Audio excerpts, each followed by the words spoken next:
Hi everyone! At ngayon nga po ay hinihintay namin ang aming ferry ride dito sa Sydney. So it's my first time po na sasakay sa ferry dito sa Sydney. Actually nakasakay na ako once sa Boracay. And yan.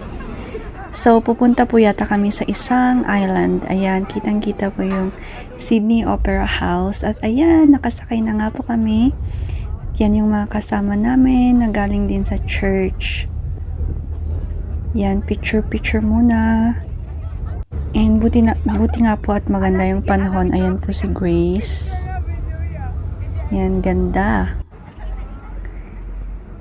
By the way, malamig po ng mga panahon na yan. Kaya tignan nyo naman po yung mga outfit namin. Mga pang winter pa rin. Ayan po yung pastor. Isang pastor namin na galing sa Melbourne.